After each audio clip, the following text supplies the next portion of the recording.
This is Laura Cross of Rebel Seed Studio from Military Dispatch. You're listening to Battlefield Fallujah, the true story of one of the deadliest battles of the Iraq War. This audio documentary series is based on the book Operation Phantom Fury, The Assault and Capture of Fallujah, Iraq, by U.S. Marine Corps veteran Colonel Dick Camp, and features interviews provided by the U.S. Department of Defense and the Marine Corps History Division.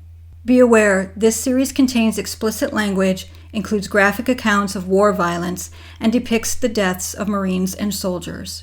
For episode transcripts and supplemental material, or to download the free companion Battle Rattle kit, visit the podcast website at militarydispatch.com.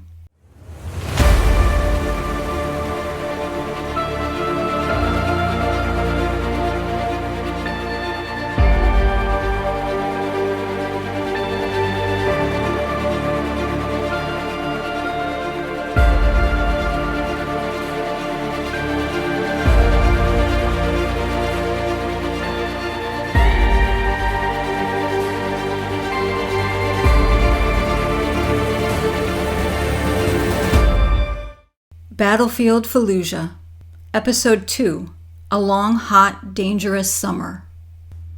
The Fallujah Brigade. By the middle of April, it was obvious that 1st MEF was not going to be allowed to take the city. The fighting had become a public relations nightmare and, if continued, could severely damage the forthcoming handover of the country. Lieutenant General James Conway felt it was up to him to find a solution. Muhammad al-Shawani, the newly installed Iraqi intelligence and security chief, suggested Colonel Muhammad Latif, a 66-year-old former Iraqi officer and an opponent of Saddam Hussein, who argued convincingly that the Fallujah situation could be resolved by military-to-military, Iraqi and U.S., cooperation.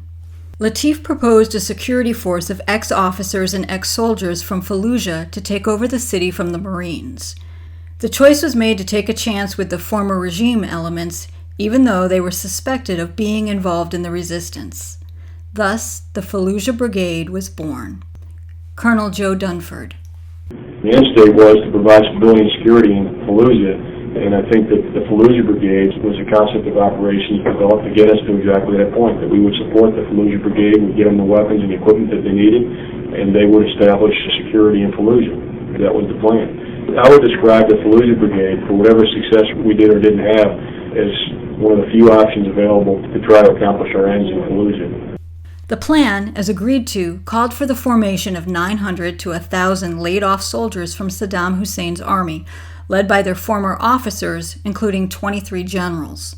They were to be paid, $150 for sergeants, $250 for majors, and $300 for colonels, in U.S. dollars, and given light infantry weapons. General Myers outlined the mission of the Fallujah Brigade as it came to be known, stating, quote, "Deal with the extremists, the foreign fighters, get rid of the heavy weapons, and find the folks who perpetrated the Blackwater atrocities," close quote. Conway was more circumspect. It was an effort to split the hardcore anti-coalition forces and the terrorists from all those who were fighting for their city. Unfortunately, the brigade was doomed from the start. Latif was ineffectual. Doug Zembiak tried to calm the men of his company after it suffered 3 dead and more than 50 wounded in the attack. "Your brothers did not die in vain," he said. "We'll give this a chance. If it doesn't work, we're prepared to go back in." Brennan Byrne put the best face on it, saying, "This is an Iraqi solution to an Iraqi problem." Within days of the brigade's formation, Latif invited Mattis to a meeting at the government house in downtown Fallujah to demonstrate that the city was under control. Mattis accepted, perfectly willing to put Latif to the test, but with a little insurance. Brian McCoy's battalion would be standing by, ready to come to the rescue with tanks and armored vehicles, and Colonel John Tulin would be overhead in a command and control helicopter. Before leaving, Mattis chatted with McCoy. "Brian," he said, "I expect they're going to shoot, but those bastards might be smart enough not to. You're not to start World War III by yourself. If they hit me, get us out. You are not to take the Jolan by yourself. We'll come back and finish the job. There's nothing I'd rather do than stand on the Euphrates smoking a cigar with my new best friends, those bastards." Mattis's convoy of 7 Humvees and light armored vehicles was filled with shooters. Before leaving, he got them together and told them to expect trouble during the meeting. If that happened, everyone was to start shooting and not stop until all the insurgents were dead, and then they would fight their way out. At the appointed time, Iraqi police in orange and white Toyota pickup trucks led the convoy into the city, following the route that the Blackwater contractors had used. The shops along the way were closed, and only a few small groups of sullen men watched. Upon reaching the mayor's office, they were met by Latif, the mayor, and 24 local sheiks. After the exchange of polite greetings, the group sipped tea for the allotted 15 minutes, after which Mattis got back in his vehicle and drove back through streets lined with people dancing and singing, celebrating a great victory. "The Marines have surrendered," they shouted. Not a shot was fired at the convoy. Corporal Brian Madzinski recalled bitterly, quote, "I just kept seeing assholes riding around in trucks, cheering and firing into the air. I had no idea what was going on, except that I couldn't do anything about it," close quote. The city now belonged to the inmates. The ceasefire agreement contained 3 straightforward provisions: Iraqi assumption of the city's security before the Marines withdrew from advanced positions, surrender of heavy weapons, and the turnover of the Blackwater murderers.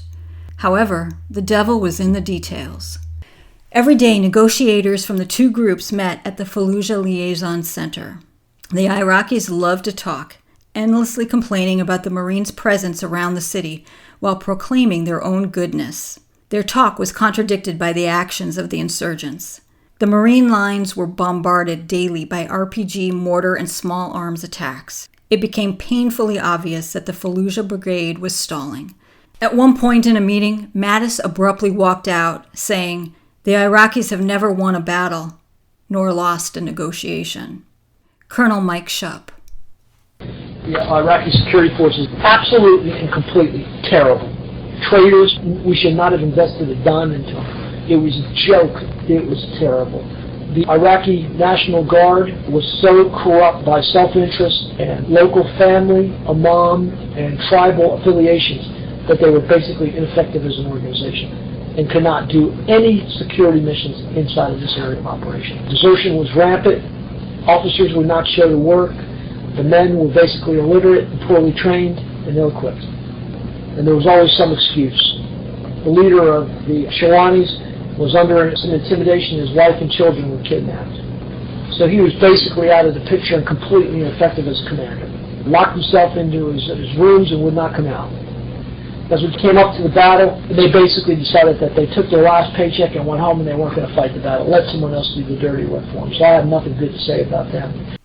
1st MEF Deputy Commanding General, Brigadier General Dennis Heijlik. The ING, Iraqi National Guard, totally dysfunctional. Most of them were integrated with the Mujahideen, if you will, we call them. That's a short term for the insurgents. They really became dysfunctional. Not that bad to start with, but through intimidations and assassinations, they just totally fell apart. Mattis said about the insurgents, "These guys are not the brightest enemy in the world. All these people do is kill members of the household. They destroy power lines, destroy bridges, they set off IEDs that kill Iraqis. Insurgents are not dignified." A long, hot, dangerous summer. The disarmament of the terrorists, which the Fallujah Brigade promised, never materialized. Colonel Shupp. I recognized that Fallujah was the safe haven and was the center of all of the enemy's operations. Our Marines were on outposts, LPOPs, along MSR Mobile, and in Camp Delta, in Karma, and at the prison in Abu Ghraib. And they were just taking poundings with indirect fires. We were starting to learn that we couldn't stay at places like Camp Baria and Camp Fallujah. Those are the satellite camps where the 2 battalions were located at. 3-5 at Camp Baria and at Camp Abu Ghraib 3-1. That we had to get into the field to take the fight to the enemy. So there was a shift of mindset to move operations from the fixed firm bases out into these outposts. So they had to be reinforced with bunkers and HESCOs, and they had to put towers up at each one, concrete towers along the highway. These positions had to be fixed because the enemy was capable of attacking them from Fallujah. So these Marines faced rockets, small arm attack, and indirect fire attack. Insurgents used the city as a base of operations to expand into the outlying areas. They planted hundreds of IEDs along the main supply routes, MSRs, using debris to conceal their handiwork.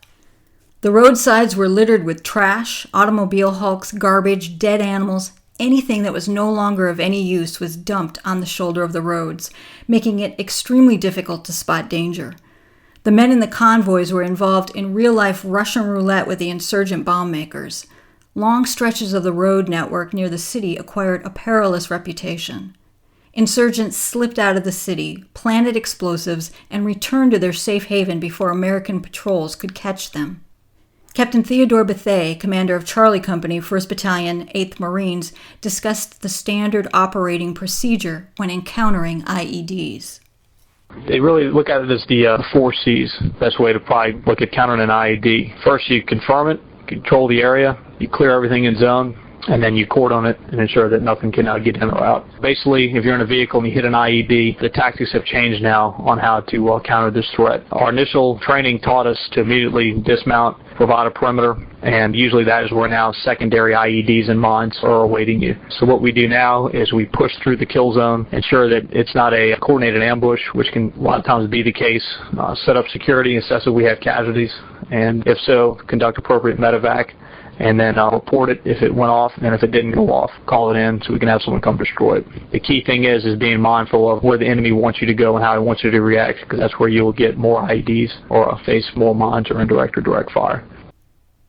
Fallujah also became a testing ground for developing increasingly sophisticated IEDs, including platter charges, a rectangular or circular piece of flat metal with plastic explosive pressed onto one side of the platter, and armor-penetrating shape charges, a cone made of copper covers and an explosive charge, creating a hollow space in front of and along the axis of the charge.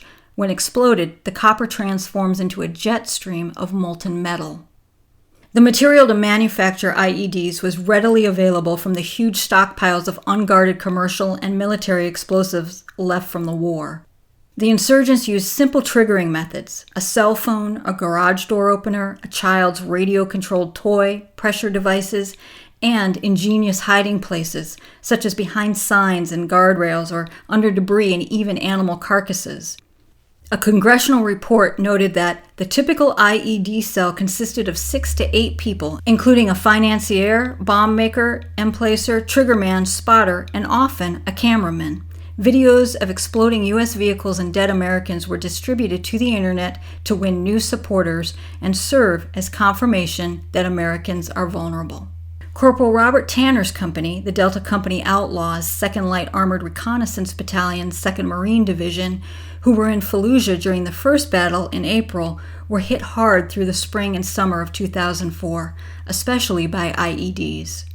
Over the course of 7 months, we lost 8 Marines. We went out there with 155 Marines, and 8 Marines unfortunately never came home. Another 25 or 26 were wounded seriously. Another 20 or 30 were wounded but were able to go back in action. So I think we figured it out, and it was like a 1 in 4 chance that you were wounded or killed when you were out there within our company. It was kind of a sad statistic. When we first went out there, I don't think we realized the severity of war. I think the first IED we encountered was bad enough, but our first loss in April, when we lost 2 really good Marines to a vehicle suicide bomber, that really hit home and brought the sense of war to our front doorstep, and it told us, this is real, this is what war is all about. Unfortunately, we lost 2 really good Marines, Will Fong and Vincent, in April. The 1st of July, that we lost another really good Marine, Tim Krieger, and then only a couple days later, unfortunately, we lost another 5 Marines to another IED. Our biggest enemy out there was IEDs because we were a vehicle-mounted infantry company. That's what the insurgents were trying to take us out with, was IEDs. The losses that we took were pretty bad. It hurt a lot, and unfortunately, a lot of us are still suffering to this day. Unfortunately, we all have each other and had each other at the time to lean on in times of need. Colonel Michael Shupp. They go on the roads, they were taking IED attacks. In fact, before 2-1 left, they had a V-bed go into a 7-ton and kill 10 or 11 people, where the armor plate was just blown up. It was a devastating attack. It just killed everyone in the back of the vehicle and in the cab. I think there might have been 1 or 2 survivors out of the whole vehicle. A vehicle actually drove into the side of the 7-ton, laden with explosives, and blew up. Our Marines, their job was to go up and down these roads and to make sure that the enemy was not capable of putting improvised explosive devices down there. Lance Corporal Justin Boswood was with Kilo Company, 3rd Battalion, 1st Marines in Shahabi prior to going into Fallujah. His company swept for IEDs daily and attempted to connect with the local people. Probably the most important thing that we did the IED sweeps, was just continuous. Always had 2 platoons out patrolling, sweeping IEDs, checking palm groves for mortar firing positions, and talking to the people. The people in the towns there, they didn't like us at all. Maybe 1 or 2 of the people. I found one guy that was really friendly, and I made it a point that when we were out on patrols to try and stop in and take him a pack of American smokes or some candy for his little kids. And he was a good guy, and we filled a couple holes in front of his road so he could drive his car around. In turn, to give us some intel. So if you're nice to them and help them out a little bit, they'll try to help you as much as possible. But for the most part, everybody there just really hated us, resented us, just wanted us to leave. The Marines were initially deployed with unarmored vehicles and struggled to adapt as casualties increased. The Marines launched a major counter-IED initiative. Vehicles were up-armored. Colonel Joe Dunford. We went over there with what they call Foster Motor panels, small little panels that hang outside the door of a Humvee, and we went to 3 8-inch armors, and then we grew to the Marine Armor Kit, and then we grew to the 1114, so it was a progression.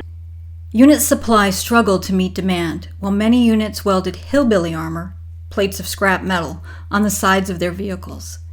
In addition to armor plate, electronic jammer systems were introduced, which produced low-power radio frequency energy to block the signals of radio-controlled initiators, including cell phones, satellite phones, and long-range cordless telephones. Snipers with night vision devices were deployed along the most threatened roads, while unmanned aerial vehicles, UAVs, flew overhead with infrared cameras to locate and target the insurgents. It seemed, however, that as soon as one countermeasure was introduced, the insurgents produced a countermeasure in a deadly round of "Can you top this?"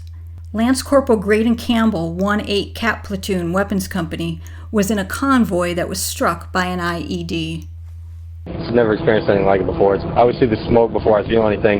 Smoke, then I feel it, then I see the flash. It kind of lets you know that there's nothing you can do. I mean, you try as hard as you can, but you can't really see. I mean, we had passed by one IED that had killed one of our Marines, and we passed by it at least 60 times in one day. And we were getting ready to leave, and we extracted him, and it hit us. I was in the vehicle right behind it. When we were heading away from the IED, before we hit it, there were a lot of kids standing around laughing, smiling at us. You know, going like this, like they're, cutting their throats. I mean, that wasn't too odd, but it was kind of something that perked us up.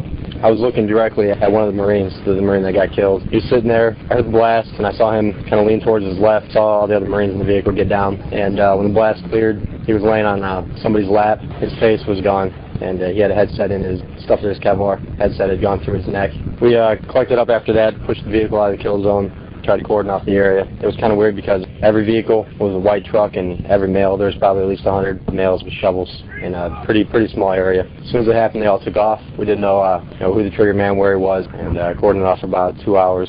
Ended up not finding the guy. Lieutenant Colonel Willard Buell's 3rd Battalion, 1st Marines experienced a particularly insidious IED. They introduced some napalm-type IED munitions, vehicle-concealed IEDs with jellied gasoline in that burned. India Company had a very bad experience. We had 7 men medevac from theater to the burn unit in Texas. Thankfully, faces were not severe to impair, disfigure. But the hands, we still have a couple of men who are still recovering. Sergeant Huffaker is a man who comes to mind, whose hands are still not quite right this many months afterward. Major General Richard Natonski's convoy was struck near the city of Hit by insurgents who had relocated from Fallujah to rearm and were now terrorizing the citizens of the town. Force Recon Task Force HVT, High Value Target, along with sniper teams, went into the city to take out the Mujahideen. Captain Jason Schaubel. General Latonsky, the division commander, his convoy got hit right outside of Hit. And KBR convoy got hit later that day, right outside of Hit, and there were several vehicles missing. The intelligence picture that was painted for us was that there were Mujahideen from Fallujah that had moved up to Hit to rearm and refit. Basically, were terrorizing the local population, setting up IEDs, shooting at civilians, stealing cars, running around with black uniforms and red dish dashes. So the regimental CO said, hey, I need you to go up to hit and take a look at it. So we rolled out there. It was us, some snipers from 123, and also some snipers from Operational Attachment Alpha 532 Special Forces unit. So that gave me close to 15 sniper teams to control. So I guess what we'll call is Task Force Sniper. We had sniper positions on the north and south, an overpass on an east-west route going into Hit. Hit is a large city, but it's divided by what we call Route Mavericks. That's what the Marines call it. There are 3 traffic circles on Route Mavericks. Our mission was to control the first traffic circle, the westernmost traffic circle. We saw enemy in the vicinity of that traffic circle. Basically, the ROE we were given is if they have a weapon and you can reach out and touch them, then they are to go down. Because 123 had been in there a day earlier and received a lot of fire from the city, 123 snipers. We engaged, the Sassers would engage from the flanks because they had the furthest targets. We would engage from the center. Literally the first morning it sounded like the 500-yard line of rifle range because forces were concentrated in the stadium and north of the stadium. Enemy would be running around, passing weapons over walls, driving around with weapons, doing drive-by shootings out of vehicles at our positions. Their fire was ineffective. Ours was not. We had weapon systems that were capable of reaching out to a much longer range. We also had LAVs with 25mm cannons that showed up and assisted us, and we had Mark 19s, which gave us indirect fire capability. We got a number of kills each day on those scenarios. We called in rotary wing close air support the first day. They fired 2 Hellfires, 2 TOWs, and did some gun runs on the stadium bleachers. During the actual invasion, when we went in, we found the IP uniforms that they had taken when they seized the Iraqi police facility. We found the bulletproof vests they had in there and Motorola's, so we knew they were talking to each other, running around the stadium. The stadium gave them a good vantage point where they could get up high and shoot at us, but also that we would not be shooting back at civilians. So I believe that's why they chose that location to engage us. We held that position for 72 hours. We had PSYOPs attachments and SIGINT come out to assist us. That was my position until 1-8 came out. I kicked my southern position element into a building, basically to get a better position that was masked, currently masked, on that traffic circle. 1-8's mission was to seize all 3 traffic circles and re-seize the IP facility. So we went and seized that building. Bravo Company went in and seized that first traffic circle, at which point my alpha element, everybody else I had, went into the school, which is a dominant vantage point that allowed us to see all the way down the road. So I put all my other snipers up in there. They encountered very little resistance going into the city. We found a number of IEDs in there. We found 2 155 rounds daisy-chained together and blew them on sight and clipped the wires. We had positions on both the left and right side of Mavericks going east into the city. We held those positions until 1-8 decided that the operation was successful and that the enemy was no longer in control of the IP station and of those traffic circles. Task Force HVT was put together to specifically focus on removing high-value targets. Major David Morris, 2nd Force Recon Air Officer and Forward Air Controller. Colonel Tucker, he had this idea for a Task Force HVT, and he asked our Colonel, Lieutenant Colonel Petronzio, the CEO of 2nd Force Recon, to come up with a couple courses of action using a platoon from Force Recon as the nucleus for this Task Force HVT. And what this Task Force HVT would do is go all over RCT-7's AO and kill or capture the high-value targets, basically the top 10 most wanted personnel in that area. Captain Jason Schaubel. We work for Regiment. They put together an intel fusion cell, which basically takes all the intelligence that's gathered throughout the province from the different battalions, because this is very much a battalion fight. Each battalion has its own area of operations. They have their own intelligence gathering mechanisms. They have to collect all this intelligence up. A lot of the targets that we have in all of our province move almost continuously. They're in one city one day, one city the next day. They change cars all the time. They know they're targeted by us. So the only real way to try to track some of these people down is to put someone solely focused on targeting high-value targets and then have them collect all the intel that comes in from each group, and so they get a fresher trail than if they just wait until the next time that guy comes into their AO. We chase these guys, whether it comes off of cell phone hits or whether it comes off of human interviews. Most of the information that we get comes from detainees. We detain guys with IED making materials or we detain guys with weapons caches. A lot of them talk. Whether it's the human exploitation teams or Defense Human Services or any of the other groups that are allowed to or have permission to interrogate detainees, they provide us a lot of the information and leads we have. We also have tactical exploitation capability in that we have a Marine who speaks Arabic, so he's able to talk to guys on site, and usually they give up information such as, well, this guy down the street does this, which leads us to another guy down the other street. At this time, we have captured one of the top 10 high-value targets. Task Force HVT gave focus to offensive operations. According to Captain Schaubel, they worked well with other Marine units. There's a lot of things that we're trying to do, large-scale strategic things are trying to be done out here in Iraq, but this at least gives a little bit of offensive focus. We've worked with a lot of different folks, whether it's from Alpha Company 1-8 or 1-7, 3-7. There's a lot of times we work with a lot of different Marine units, and we've never had a negative experience. They all want to go out there and get the enemy, too, because these are guys that are driving around every day, driving around out there, doing what they're supposed to do and getting hit by bombs. And if they know there's somebody out there that's actually specifically targeting the higher echelon, the guys who are planning these operations, funding these operations, or supplying weapons to these operations, then I know that they feel better about that, because a lot of times I know that the grunts are frustrated that they can't lash out. When you drive through the town, you get hit by a bomb. Well, you know that bomb probably didn't come from that house, and there's a family in that house, and you're not just to terrorize that family. You know, there's no real place for them to release their energy, because they get hit day after day, watch their buddies get hit day after day by an inanimate object. Bomb goes off on the side of the road, 2 Marines killed. What do you do then? You can't go out and just terrorize that town, because that town may not be responsible. So they're pretty happy to work with us when they know what we do, and that we're specifically targeting individuals with a proven track record, and we're bringing them in. The insurgents in Fallujah were also launching rockets from inside the city. Lieutenant Christopher Connor's 1st Battalion 8th Marines were in Fallujah that summer. During the time there, one of our specific missions was to find out who was mortaring Camp Fallujah, because it seemed like every day Camp Fallujah was getting mortared or rocketed. Major Chris Griffin, Operations Officer for 3-1. The biggest challenge for us is the fact that there's the ultimate sanctuary, Fallujah. So we have guys who are trained insurgents from all over the world that are seasoned, that can move into our area and they can show some expertise in some of their attacks. Everything from platter charges to excellent mortar gunnery. At one point, Camp Fallujah was hit with 122mm rockets for 71 straight days. In one particularly devastating attack, a rocket hit the regimental command post, severely wounding its commander, Colonel Lawrence Nicholson, and killing the communications officer, Major Kevin Shea, who was posthumously promoted to lieutenant colonel. Nicholson took over the regiment on September 14th, the same day he was wounded. That evening he was in his office trying, without success, to get online to check his email. Major Shea walked in to assist. Nicholson recalled, quote, "Kevin sat down in my chair and I walked over to the bulkhead. Probably seconds later, a 122mm rocket came through the window. Kevin was killed immediately. I remember stumbling around the office a little bit. There was a lot of confusion and people screaming. The office was a mess, things burning, full of smoke." Close quote. Nicholson was evacuated to Germany and then the United States, where he had 7 major operations to repair his back and shoulder. Nicholson was immediately replaced by Colonel Michael Shupp. I came to my good friend Larry Nicholson's change of command. I got back to Blue Diamond that night, and I heard about 10 o'clock that Colonel Nicholson was injured severely, and that I should get my gear ready to go up.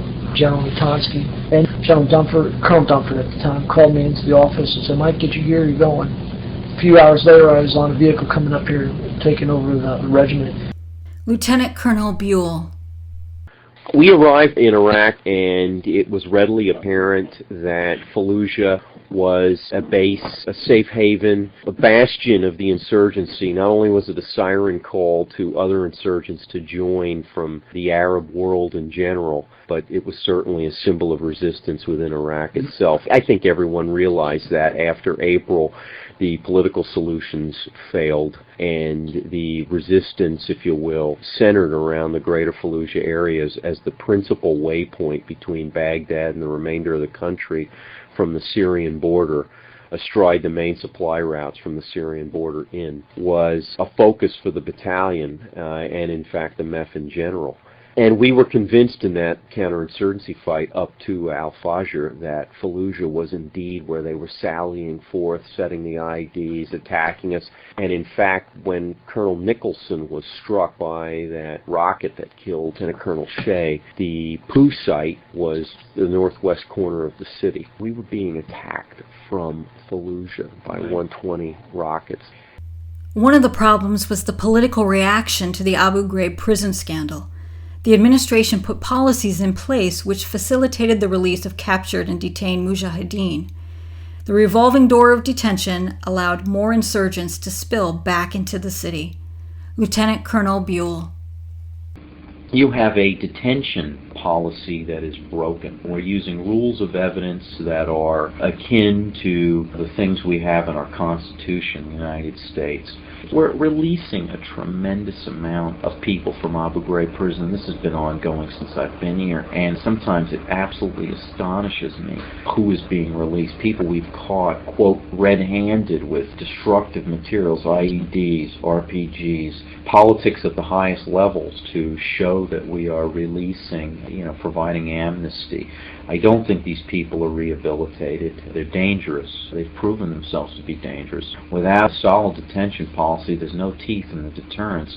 We've had men laugh at us during interrogations saying, I've been to Abu Ghraib. I was there for 44 days. I'll be out in 2 weeks. You can't keep me. You couldn't keep me before. Literally laugh at our interrogators who are not allowed to do really anything besides just standard questioning. The people, we can't get them off the streets. They know our rules of engagement better than we do. They know just what they need to do to avoid capture and detention. They are adept at it. They are well briefed. We found that in our interrogations. We found materials that instruct them on what to say. I mean, they are masterful at just, I don't know anything. And of course, this is a culture of that, bred with decades of repression under the Saddam regime. And they tortured in the Saddam regime just as a matter of general purposes. So anything we do pales in comparison. And certainly pales in comparison to what the other guys are doing. We've seen many people tortured and killed who are supporting us. So we've got a broken detention system. And that probably, aside from Fallujah, that I think has been the greatest undermining factor to your young Marine on the deck. He sees these men released, he can't do anything about them, he can't shoot them, and he tries to detain them. He can detain them, but he sees them back out on the street again, and it is extraordinarily frustrating. We can't keep these guys off the street, and they attack us. They operate with impunity, more or less. And their greatest strength is their ability to blend in the local population. The Marines attempted to work with local Iraqi special forces, sometimes called Specialized Special Forces or the Shwanis. Captain Bethay with 1-8 Charlie Company was involved in joint operations outside of Fallujah. We've conducted numerous security patrols through outlying villages in our area of operations with Iraqi Special Forces. And the benefit to working with the Iraqi Special Forces is they have the opportunity to really relate to and send that message to the people on why we are working with the Iraqis and the ultimate end state, which is enabling Iraq to take care of their security challenges. They know who the enemy is. They can tell if someone's lying to us or not. They know how Iraqis operate, and can in turn better help us assess the situation and determine the atmospherics or any intelligence value there is to be gained by working with and operating in various villages. And it's also good because Iraqis see Iraqis taking charge of their own country. However, the Iraqi National Guard presented a bigger challenge for the Marines. Lance Corporal Justin Boswood with 3-1 Kilo Company had worked with the ING and Shahabi.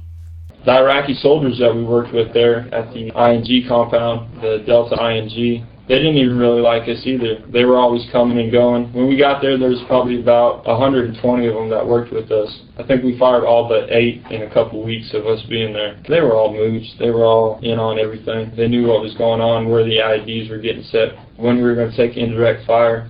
They would sleep outside on Haji mats during the nights because it was so hot and they wouldn't stay in the rooms. Then all of a sudden they would sleep in their room, and that night we'd take indirect fire, so they knew when we were getting fired at. They didn't want us there at all. They were happy that we were helping them and giving them weapons and food and everything like that, and that we were protecting them because they can't even protect their own selves from the mooch. But they didn't want us there. They wanted to just help us so we could get out of there faster. It was really hard to work with them.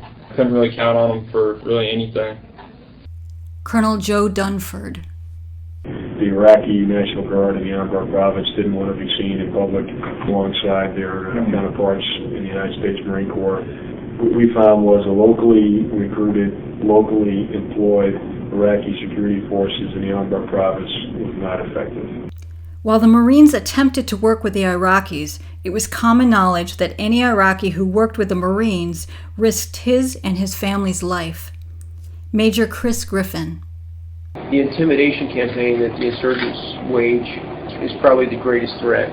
For every Iraqi that comes forward that wants to help us because he wants to see his country get better, there's a great risk that he's going to lose everything for it. And they know that. They will terrify the populace to prevent them from working with us. The Mujahideen completely controlled the daily lives of the residents through a campaign of fear and terror. Colonel Dunford. Anytime the enemy is successful, and they certainly declared themselves successful, they won any information war, and they're causing doubt in the Iraqi people. One way it works is when you say, hey, you can cooperate with these coalition forces today, but remember, they'll be gone tomorrow. And guess what? When they're gone, I'll still be here. Anyone who worked with the Marines was a target, including the governor of the El Anbar province, Abdul Karim Burgess Al-Rawi. Colonel Dunford. Governor Burgess, who was our counterpart on the political side, his family was back in their whole house set on fire, and 3 of his sons were kidnapped.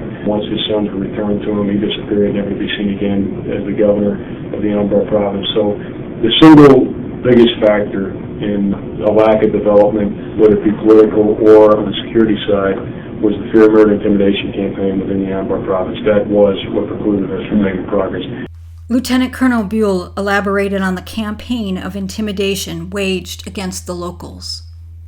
The intimidation campaign on the locals. I've been impressed with the ability of these disparate insurgent groups to cooperate with each other, to track down those who would support us in any capacity, whether it's the water truck drivers who just were ambushed, who were attacked on ASR Michigan, made a J-turn, tried to flee, were fired at by 2 vehicles. 1 round blew out the windshield on their car. They pulled over, got out, and ran across a field, were chased briefly. The men returned to the car, stripped it, shot it up, filled it full of AK-47 rounds, and then called one of the 3 individuals home and spoke to his wife and said, "We know who your husband is.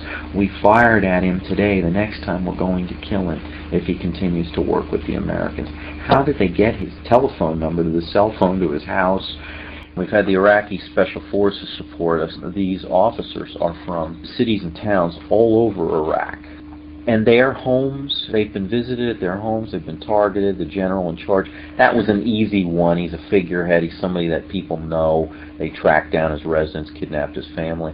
But all of them are being attacked in various places, some directly. I mean, we had a man shot in the face, and one day across the greater Baghdad area, and one day we had 11 attacked in the same day in different places. Either a group is big enough that it can do things like this, and the surveillance and targeting piece of that is tremendous, or these groups are cooperating with each other. And that's just the beginning. I mean, our ING just dissolved after these 2. I saw the beheading video with the Egyptian and the confession of Lieutenant Colonel Jaber. They put out these 50-cent DVDs with these very powerful messages. Governor Burgess confessing his crimes and his sons being returned to him, and the camera pans to the jihad flag. It lets you know what we're up against. They put these videos together on DVDs. They're fairly professionally done. We understand they've been filmed in Fallujah. They've got studios in there, Zarqawi and his group, putting together absolutely clear, pretty good video, clear sound, and very symbolic. Prayers and chants and their Mujahideen flag of the group, and some absolutely brutal graphics. I mean, they cut this guy's head off after he confesses to helping Americans put his head on top of his back. They show film clips of airstrikes on Fallujah and some Jazeera TV clips of post-strike with children and women. The intimidation campaign has been very, very effective, and there is no way we can protect these people. We cannot guard them at their homes. We have no secure facilities with their families. The police are infiltrated. The ING the same. We've had people complicit in attacks. And we had one ING soldier throw a grenade at 2-1 right before they left, lead them into IED areas to be hit. There's treachery, which undermines our young Marines' willingness to support There have been a couple of negative adverse press articles about this too. The enemy is within us, or I forget what the title of the most recent one, which drew MEF commander level scrutiny. But the young men are going to say what they feel. We can educate them, we can talk to them, we can highlight, accentuate the positive, which we do, but at the end of the day, whatever they feel, they're going to, and frankly, I don't think anyone can deny the facts. We've had several attacks on us where the ING were physically there at a checkpoint and somehow someone placed explosive devices under their very noses. We arrested the ING company commander because among the many reports, corruption, etc., we had soldiers come to us privately and tell us that they had tried to report IEDs and that their company commander told them not to say anything about it. It is so far-reaching. Colonel Tulin tried to work with Lieutenant Colonel al-Marawi Suleiman of the Iraqi National Guard. Suleiman was considered to be one of the few Iraqis who would stand up to the insurgents. However, he also knew that siding with the Americans might be impossible. Tulin tried talking Suleiman into joint Marine Iraqi foot patrols. "You're asking too much," the Iraqi responded. "We cannot do this." Tulin persisted. "My soldiers will not come," Suleiman replied. "They are afraid to be seen with Americans. Their families are afraid. We will not go into Fallujah with you." Tulin conceded. "Colonel Suleiman is my friend," he said. "I've worked with him for 5 months. When he tells me this I cannot do and keep my family alive, I believe him." Suleiman tried to follow a middle course, neither accepting American aid nor helping the insurgents. At one time he warned Mattis about an attempt on his life and then interceded to prevent it from happening.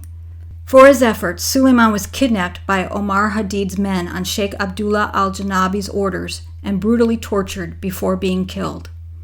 Lieutenant General John Sattler said inside sources reported that Sheikh Janabi was complicit in the murder. He even presided over the Sharia court that found the commander guilty of treason through his association with coalition forces. Colonel Tulin was outraged, but his hands were tied by the decision to keep the city off limits. He summed up his feelings in an intentions message. Quote, "We will do what we can to ensure that Lieutenant Colonel Suleiman is properly remembered and his family compensated. The lack of willingness by higher echelons to call a thug in the case of Abdullah Janabi is troubling. Janabi is clearly behind the anti-coalition effort in the city and should be removed." Close quote. Tulin later gave the family of the slain officer $15,000 from his commander's emergency relief program. Lieutenant General Sattler was convinced that the Suleiman incident was a red flag to First MEF and the Iraqi government. It signaled the complete loss of any legitimate provision of security for the residents of Fallujah. Colonel Tulin demanded to meet with the town's leaders. He berated them, saying, quote, "Insurgents have taken control of the town. I am not going to negotiate with them," close quote.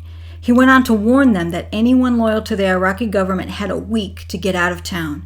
If they were seen inside the city after that time with a weapon, they would be considered enemy. His words had no effect. The sullen Iraqis sat tight-lipped. They considered the insurgents heroes who had won a great victory over the Americans. Colonel Tulin warned, "Everyone who wants to fight for the new Iraq, join us. If not, we'll see you inside the city." All through the summer months, the insurgents had free run of the city, turning it into a loose federation of Imam and Mujahideen-run fiefdoms. Janabi and Hadid vied with each other for the control of the city. Lieutenant General John Sattler stated, "These thugs were the real power brokers in the city and collaborated when it suited their purposes." Hadid, who came from a lower middle-class family, was said to be closely allied with Abu Musab al-Zarqawi, the Jordanian terrorist. Hadid held sway over bands of fighters who patrolled the streets, directed traffic, and attacked U.S. positions on the city's fringes. One of his bands, the Black Banners Brigade of the Islamic Army, had a reputation for killing foreigners or accused collaborators and was the most feared Sunni group in the city. Janabi, head of the Mujahideen Shura, the city's ruling council, enjoyed the status of an imam, but was up to his eyebrows in graft and corruption. Mattis sent several offers to meet with Janabi, even going so far as to meet him in the belly of the beast, the city's government center. Janabi finally agreed, but only after Mattis signed a letter personally guaranteeing the cleric would not be arrested. Mattis saddled up his trusty personal security detachment and drove into the city. Colonel Suleiman flew overhead in a command helicopter, and the Quick Reaction Force stood by on high alert. Mattis reached the site without incident and was escorted into a meeting room where Janabi waited. Dozens of his supporters lined the walls, faces grave, trying their best to antagonize the Marine general. The two engaged in a tough exchange. Army Staff Sergeant Rashid Kawasimi translated for both men. "For the sake of your city," Mattis began, "you must tell Zarqawi and the Syrians to leave. They are killing your innocent fellow countrymen. We intend to kill all terrorists. That means more bombing and fear in the city. This is unnecessary. I'm sure a man of your power can put a stop to it. Get them out." Janabi glared at Mattis. "Someone gives you bad information," he replied. "There are no foreigners here. You bomb innocent people. We only protect our homes and when you come to destroy." Mattis countered. "We are here to help, to make the water safe for your children, to bring electric power into the schools, to clean out the garbage that spreads disease. We have money. We can pay your contractors right now, beginning today." Janabi responded, "The people do not trust you after all this war. Give us your money and let us take care of ourselves. That is the best way." The two continued to trade verbal jabs, but nothing was settled. The resolution of the Fallujah problem would come through force of arms. At the end of the allotted 15 minutes, the two principals grudgingly shook hands and the meeting broke up. As the Americans walked toward their vehicles, Bing West reported that Kawasimi whispered, "We may be in for it." Mattis responded with, "I hope so." In the event of trouble, Mattis planned on either arresting Janabi or killing him. The insurgents expanded their operations into the surrounding areas through the use of IEDs, shoot-and-scoot operations, and indirect fire attacks. The increased insurgent activity spread the Marines thin. Captain Daniel Buckland, intelligence officer, 7th Marines. I think probably because of the limited manpower that they had out there. Basically had a regimental size unit, about 5,000 people covering the round area equivalent to the size of Colorado. The lines of communication, LOC, were particularly vulnerable to insurgent attack. Road networks, bridges, overpasses, culverts, and viaducts were targeted, often by large insurgent units, who fought hard to interdict the supply convoys. In a 2-week time span, as many as 80 convoys were attacked. Colonel Joe Dunford. Convoys during OIF-1 and throughout the spring of 2004 are being attacked, and supplies are being interdicted throughout that whole spring. New warriors.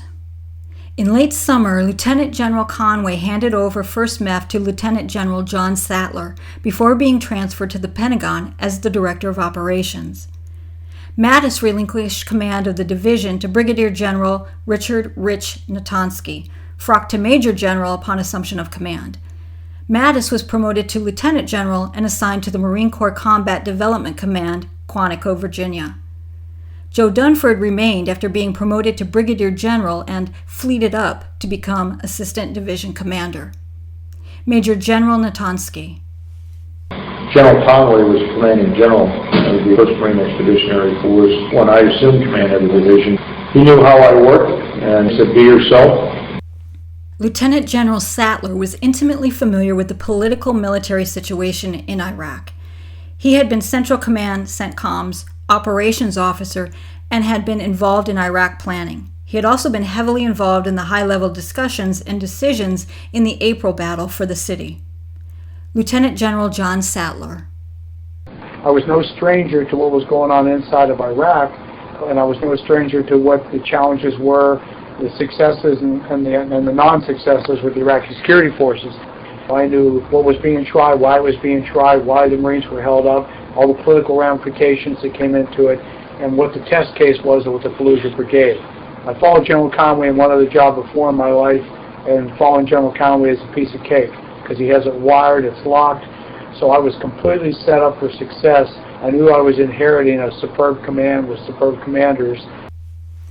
Natonsky was no stranger to Iraq either, having commanded Task Force Tarawa during the march up to Baghdad in 2003. A veteran of 30 years in the Corps, Natonsky served in a variety of command and staff assignments, including a tour as an observer with the United Nations Truce Supervision Organization in the Middle East, and commanding officer, 1st Battalion, 2nd Marine Regiment, the 24th Marine Expeditionary Unit, MEU, and the 2nd Marine Expeditionary Brigade. Natonsky also served at Headquarters Marine Corps and the Pentagon. He attended the Marine Corps Amphibious Warfare School, Command and Staff College, and the NATO Defense College in Rome, Italy. Natonsky's style of leadership was similar to that of Mattis. He held that a commander needed to be close to the action. Natonsky went into the city every day, enabling him to keep his fingers on the tactical pulse of the operation. Brigadier General Dunford thought the handover between Mattis and Natonsky went well. I would like to think we got a clean handoff between General Mattis and General Natonsky, and plenty of continuity to explain to General Natonsky where we had come from, so as you provide guidance on where we were going to go. I don't recall really any friction associated with changing over leadership. Both very engaged with the subordinate commanders, both out and about type leaders, both have great rapport with the young enlisted Marines, both very clear in terms of the guidance that they give their staffs. They have some, obviously, differences in personality, as we all do, but not so much where it had an impact on the direction of the division. General James Mattis believed the success of the units was their commitment and affection to one another, which was informed by their leaders. We all know that earning the trust and respect of your subordinates is critical. You simply have to earn that trust. You have to earn that respect. You have to earn that every day. Because when it's all over and done with, you're not going to win any fights as a leader. Your troops are going to win those fights. There was a word I learned to prioritize as I evaluated units, and that word was affection. It's not popularity with all the favoritism that comes with trying to be a popular person as a leader. That's a road to failure. But affection that you create in a unit, an affection so strong that the troops will stick by one another, they'll carry out the mission even in peril. I believe that that kind of affection brings out self-discipline, where people don't want to let down the unit. The more you can build that kind of affection in a unit, when the going gets tough, when people are getting shot down around you, it'll pull together, it'll pull through. And it'll be a lot smoother organization. It'll move more rapidly against the enemy, more fluidly against the enemy. When you're in combat, you'll find that they really play hell with the enemy because of what they sense about each other and the conviction they have to supporting one another, their commitment to one another. Major General Natonsky. I don't think anyone could have prepared the division better for OIF 2 than General Mattis. He put into effect his flat-ass rules, the guardian angel, unity of command and geometry, great rules. He stressed the division motto, no better friend, no worse enemy, in terms of reaching out to the Iraqi people while taking on the insurgencies. The units that were here and the units that subsequently came into theater as part of OIF 2 TAC 2 were well trained and prepared for the fight through training at March Air Force Base, 29 Palms, and Camp Hamilton, and Camp Lejeune, because we had East Coast units as well. Brigadier General Dunford characterized Natonsky's initial approach. I don't recall any significant policy changes. Continue the march would characterize the turnover between General Mattis and General Natonsky. The decisions that were made were General Natonsky's decisions. He had a menu of options to select from that had been developed over the course of many months, and he made the final call. While the division and regimental staffs were relatively stable, the combat-experienced battalions had finished their 7-month tours and were being replaced. Brigadier General Dunford. There was a lot of friction associated with conducting relief in place at the battalion level. That's just a hard thing to do. There wasn't anybody that was going home that didn't want to stay. And I believe the guys that were going home, they knew there was no illusion as to what was going to happen when Fallujah 2 was going to take place, whenever it was going to take place. So I think they did all they could to kind of make sure that the successors were ready to go. End of the experiment. By late summer, the Fallujah Brigade was considered by the coalition to be ineffectual. The weapons and equipment the Marines gave the brigade were being found all over the country. An assessment by a team of political military analysts noted the Fallujah Brigade has not attained any control over the city and was a failure. A 1st Marine Regiment report was more succinct, stating, "The Fallujah Brigade and the city police clearly became complicit with an anti-coalition force, openly manning illegal checkpoints and employing snipers inside the city and its outskirts." At the national level, things were also changing. On June 24th, Iraq had been granted sovereignty in a secret handover ceremony in the Green Zone, the heavily fortified CPA headquarters in Baghdad. Ayad Alawi was sworn in as interim prime minister. With the turnover of control from the CPA to the new Iraqi government, the command relationships changed. United States forces were no longer pulling the strings. General George Casey, who relieved General Sanchez, commanded the coalition forces. But he was militarily handicapped because, under the turnover agreement, Prime Minister Alawi was supposed to call the shots. Alawi felt strong enough politically to act against the Sunni insurgents inside Fallujah. Their campaign of violence posed a serious threat to his government. Major General Natansky stated, quote, "Prime Minister Alawi, our government, and the leadership in Baghdad determined that the status quo in Fallujah could no longer remain. There was an election scheduled for the end of January 2005, and as long as you had a base where the enemy could rest, rearm, train, refit, and launch its attacks from and return to, we could never hold a successful election." Close quote. With the implicit backing of the governing council, the majority of whom were Shiites, he disbanded the Fallujah Brigade. Brigadier General Dunford.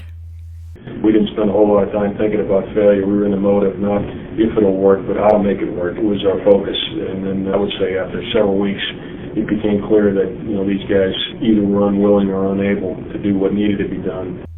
It was Alawi who would give the go-ahead for undertaking a major operation against the insurgents in Fallujah. Lieutenant General Sattler. The bottom line was it was an Iraqi call. Prime Minister Alawi had to exhaust all opportunity for a peaceful solution, and then he had to let the international community know he had done so, mainly the GCC countries which surround Iraq. He had to let Muslims worldwide know that he was only going to fight other Muslims because it had to be done. And we had to paint the picture of what was going on inside Fallujah and what was being exported out of Fallujah. Sattler went on to say, "The only way to stop those thugs was to clean them out."